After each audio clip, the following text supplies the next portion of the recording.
에베소서 6장 9절 말씀, 상전들아 너희도 그들에게 이와 같이 하고 위협을 그치라. 이는 그들과 너희의 상전이 하늘에 계시고 그에게는 사람을 외모로 취하는 일이 없는 줄 너희가 알미라. 아멘. 여기서 말하는 상전이라는 말이 있습니다. 에베소서 6장 9절에 말하는 상전이라는 말이 있는데요, 그게 무슨 단어냐면 퀴리오스라는 단어입니다. 이 퀴리오스라고 하는 단어가 무슨 의미냐면 주인님 할 때, 주인님 이럴 때 퀴리오스라고 그러는데요, 그게 최고 통치자를 의미합니다. 최고 통치자, 최고 권위, 통치자, 주인, 이것이 이제 퀴리오스라는 그런 단어예요. 여기서 상전이라는 말이요, 네가 상전이냐 이렇게 말할 때도 네가 주인이냐, 네가 통치자냐, 이제 이렇게 말하는 거 똑같은 거예요. 퀴리오스, 네가 퀴리오스냐 이렇게 할 때 퀴리오스, 그 상전들 이렇게 말하죠. 그리고 여기서 너희의 상전이 하늘에 있다 그랬습니다. 그 상전이란 말이 이제 퀴리오스라고 했죠. 그 상전이 어디에 있다고요? 하늘에 있다 그랬습니다. 우라노스인데요, 이게 하늘이라는 말입니다. 하늘나라 할 때도 그 우라노스, 하늘인데, 너희의 상전은 그러니까 하늘에 계시다, 이런 말씀입니다. 다시 말하면 너희의 주인은, 너희의 통치자는, 너희의 최고 권위자는, 너를 주관하는 주인은 하늘에 계시다, 이제 이런 말씀입니다. 사람을 그에게는 외모로 취하지 않는다 그랬고, 그래서 그 상전이 하늘에 있기 때문에 위협하면 안 된다는 거예요. 사람들을 이렇게 우리가 상전이라고 해서 밑에 사람을 위협하면 안 된다는 거예요. 왜냐하면 우리 상전이 하늘에 계시니까. 그러니까 우리 모두의 상전이, 주인이 하늘에 있으니까 밑에 사람을 협박하거나 이래서는 안 된다. 여기에 이제 협박이라고 나오는데, 협박하지 말라 할 때 그 협박이라는 말이 나오고요, 이 하늘에 있는 상전은 외모로 취하지 않는다는 거예요. 특징이에요. 그러니까 사람들은 근데 외모로 취하고 자기 편, 내 편, 네 편 이렇게 가르잖아요. 근데 하늘에 계신 분은 그렇게 네 편, 내 편 이렇게 안 하신다는 거예요. 그러니까 외모로 이걸 취하지 아니하시고, 그리고 협박하지 않는다. 그래서 협박하면 안 된다, 상전들은, 이런 말인데, 협박이라는 말이요, 아페일레라는 단어, 아페일레오에서 나온 단어인데, 까다롭게 위협하여 협박한다라는 단어입니다. 그러니까 까다롭게 굴지 말라는 거예요. 부모가 자녀에게 까다롭게 굴면 안 되고요, 상전이 밑에 사람한테 까다롭게 굴면 안 돼. 나라 지도자들이 이 국민들에게 까다롭게 굴면 안 되는 거예요. 이게 다 위에 있는 상전들은 밑에 사람들에게 까다롭게 굴면 안 된다, 그런 말이거든요. 그게 협박하지 말라는 뜻이에요.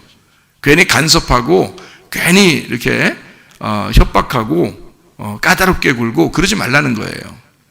성경에 다 나와 있는 말입니다. 왜냐하면 외모로 취하지 않는다. 그런데 이 외모라는 단어가 프로소폴랩이라는, 프로소폴랩시아, 프로소폴랩테스, 거기에서 나온 단어인데, 프로소폰하고 람바노라는 말의 합성어인데요, 이게 무슨 의미냐면 얼굴 외모를 취해서 편파적으로 편애해서 외모로 판단한다, 이런 단어입니다. 그러니까 편파적이지 말란 얘기예요. 편파적이지 말라. 그러니까 우리는 편파적이면 안 되겠죠, 기독교인들은. 근데 다른 어떤 사람이 자꾸 편파적이려고 하면 안 된다는 겁니다. 누가? 상전들이 자기가 좀 위에 있다고 해서 밑에 사람에게 편파적으로 판단하면 안 된다는 얘기입니다. 이게요. 왜 이렇게 하면 왜 안 된다 그러는 거예요? 우리의 상전이 하늘에 계시기 때문에 그렇다. 그러니까 우리 땅에서의 상전이 아니고 하늘에서의 상전이 계시기 때문에 그 상전, 우리가 상전이 하늘에 계셔. 자, 우리가 아버지, 엄마가 자녀들한테도 그렇게 못하는 것은 부모의 부모가 하나님인 거거든요. 우리의 부모의 부모가 하나님이시고, 우리 선생님이 하나님이시기 때문에 선생님들도 학생들에게 함부로 하면 안 되는 거예요. 그러니까 상전이 하나님이시기 때문에, 하늘에 계시기 때문에 상전들도 밑에 사람에게 함부로 하면 안 된다. 그러니까 주인이 종에게도 함부로 하면 안 된다. 그 주인의 주인이 또 계시기 때문에 그렇다. 이제 이런 말씀입니다. 자, 그러면 잘 생각해 보죠. 에베소 6장에 이렇게 보면 11절, 13절에 보면요, 뭐 입으라고 그래요? 전신갑주 입으라 그래요. 전신갑주. 전신갑주라고 하는 게 어떤 거죠? 진리의 허리띠를 띠고, 의의 흉배를 붙이고, 평안의 복음의 신발을 신고, 믿음의 방패를 가지고, 그 성령의 검, 구원의 투구를 쓰고 성령의 검, 곧 말씀을 가져야 된다. 이런 이야기거든요. 결국 말씀으로 무장하라는 얘기예요.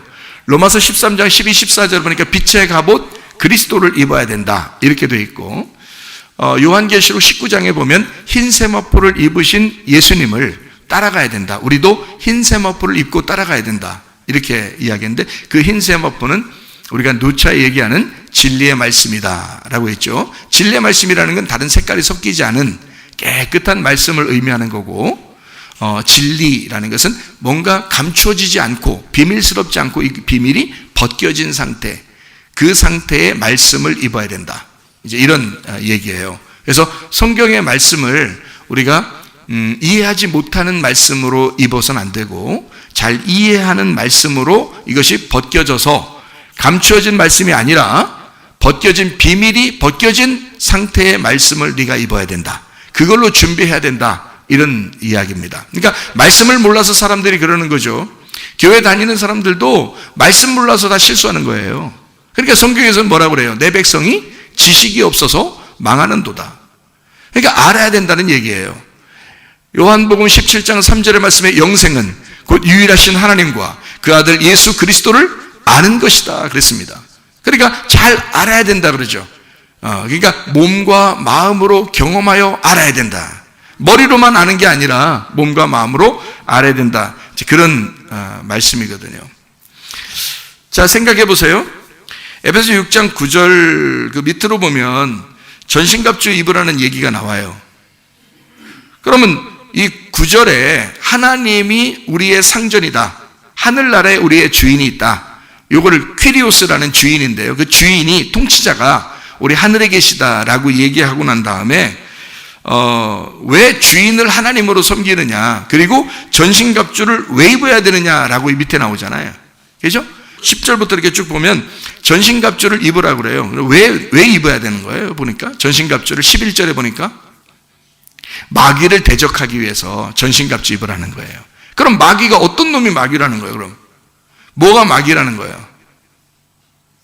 여러분이 마귀가 뭔지를 알고서 지금 대적해야 될 거 아니에요? 마귀도 모르고 그냥 허공에다 막 휘둘러요? 눈 감고 싸우는 거야? 안 되죠. 다 눈 뜨라고 하는 거냐. 비밀이 벗겨졌다, 진리를 알았다, 그 말은 눈이 떴다는 말이거든요. 어둠이 아니라 빛이 내 속에 들어왔다는 말이거든요. 그러면 자, 전신갑주를 입어라. 왜? 마귀하고 싸워야 되니까. 그럼 그 마귀가 어떤 놈이니까? 마귀는 하나님을 대적하는 자라. 그래서 너희도 마귀를 대적해야 된다. 네가 빛이니까 어둠과 대적해야 된다, 이런 말이잖아요. 그러면 그 마귀, 그 전신갑주를 입어서 마귀를 이제 대적해서 이겨야 된다, 그런 말인데, 그럼 마귀를 대적해. 어떤 마귀라는 거예요? 여기서 말하는 마귀는. 잘 생각해 봐요. 자, 우리의 주인은 누구라고요? 하나님이시라고. 그런데 마귀가 있다는 거야. 마귀하고 네가 대적해야 된다는 거야. 그게 전신갑주를 입으래요. 이어서 나오는 말이잖아요. 그죠? 자, 너희의 상전은 하늘에 계시다. 이어서 나오는 말이, 그 다음에 너 전신갑주 입어야 돼. 왜? 마귀를 대적해야 되기 때문에 그래. 그럼 어떤 마귀라는 거예요? 어떤 마귀? 상전을, 주인을 하나님으로 여기지 않는 마귀. 주인을 하나님으로 여기지 않는 마귀. 그거하고 싸우라고. 무슨 말인지 아시겠어요? 주인을 하나님으로 섬기지 않는 것들이 마귀라는 거예요. 그래서 그거하고 싸우려면 네가 전신갑주를 입어야 된다는 거지.